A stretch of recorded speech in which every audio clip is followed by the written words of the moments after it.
We're looking at a typical life insurance policy, right? And I've just got a 39-year-old male, just standard, nothing special, but he's putting $20,000 a year into a life insurance policy. And I don't care if it's $2,000 a year or $200,000 a year. You can move the decimal point either way. All right, and I don't really care how old he is. This is a typical life insurance policy, though.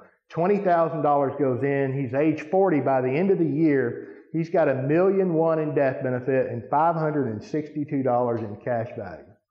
This is typical whole life insurance. All right, nothing to get excited about. This is where you get a 2% rate of return over an ungodly time period. Okay?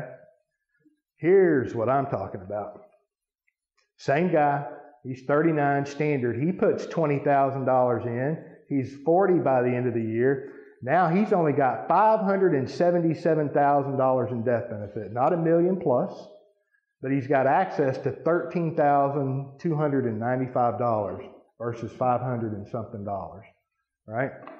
And now I know it. James, why would you put any money anywhere when there's that kind of loss of liquidity? If you put 20 in and you only have access to 13, why would anybody do that? Well, let me show you why you might consider doing this, okay? This guy pays premiums for 7 years. See right there, the premium drops from $20 to $6,600. Then we go a couple of columns over. He has no premium outlay in the 8th year. The premium is being paid, but it's being paid by the policy itself. All right, so he doesn't have to pay a premium if he doesn't want to. All right, but he's created a pool of cash. He's got $130,000 he has access to. See that net cash value? I don't know how many homes will that buy. How many cash flowing, real assets that appreciate can that buy? All right. Now let's say I could go buy 2 rent homes for that. I don't know if I can or I can't, but let's say I did. I borrowed that money, so it's still earning interest and dividends. I'm not doing anything to interrupt that exponential curve. I have cash, and I go buy cash flowing assets, real estate. You tell me who makes the loan repayment, principal and interest, who pays the mortgage, right, principal and interest, who pays the repairs, who pays the taxes on real estate. Come on, y'all. Who pays all that with your properties? Now, you're responsible for it. The tenant pays for it. Okay. But you're responsible for it, there's no question. Right? And it's because of your God-given abilities and talents that you bought the right property and put the right tenant in there, and it was profitable. All right. So, exciting? Yeah, it's pretty good. You can compare this to any other asset. You can compare it to qualified plans, stock funds, mutual funds, investment portfolios. You can do a real comparison, right, on the internal rate of return on the cash value and the death benefit, because there's both the cash value and the death benefit. All right. Now I want to continue. See this gentleman, he quit paying the premium in year 8. The policy's paying for itself. But if he's a real estate investor, you tell me what he should do with that $130,000. What should he do with that if he's in the real estate world? He should go invest it and control that investment, right? And make that investment create a cash flow. Now he's got a cash flow. If I wrote you a check today, for $10,000 to you, what would you do with that? I mean, what would you do with it? Tell me what you would do if I wrote you a check for $10,000 today. Well, I'll probably pay off some things, but I guess I'll try to invest it if I could. All right, you know that right now I pay off student loans I have. Okay, you pay off some student loans. You know that company that has that student loan won't take my third-party check from me to you to pay that off. Okay, yeah. So right. I use something else. Right. No, you'd have to put it in your bank. Yeah. Right, and then you'd write a check from your bank to pay the student loan off, right? Okay, perfect.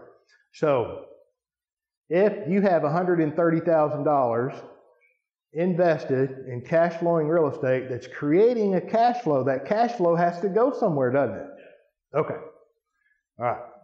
Now, the next illustration, this is the very same illustration. 39 years old, $20,000 in premium. But now he paid the premium in the 8th year. He didn't let the policy pay for itself, right? Because he's got a cash flow. All right. $6,600 in premium. I just want to go a couple of columns to the right. There's a $10,500 increase in cash value that year. All right. Now he's a young guy, 40.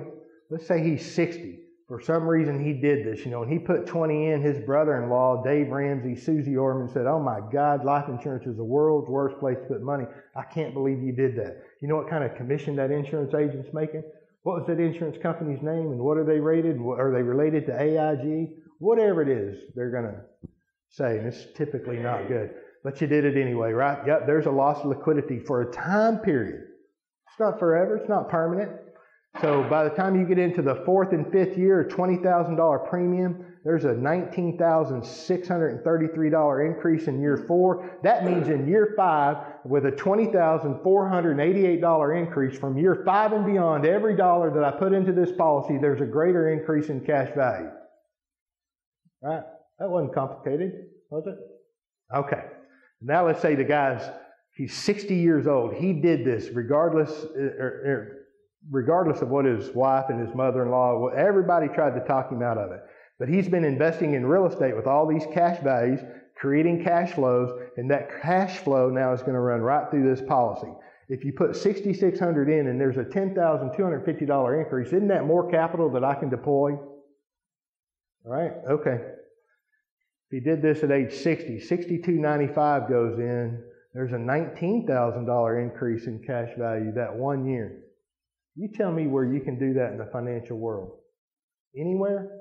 I mean, because by God, I want to see it. Right? Okay. Now, if I've got this huge real estate portfolio, cash flowing, $66,000 a year. Right? Is that possible in real estate? $6,000 a month? Of course it is. Well, that just tells you right there that you can genuinely, then you can see the problem here. You see what's wrong with this in the 10th year? If $6,600 goes in and there's an $11,000 increase that year, y'all see what's wrong with that? It wasn't $66,000.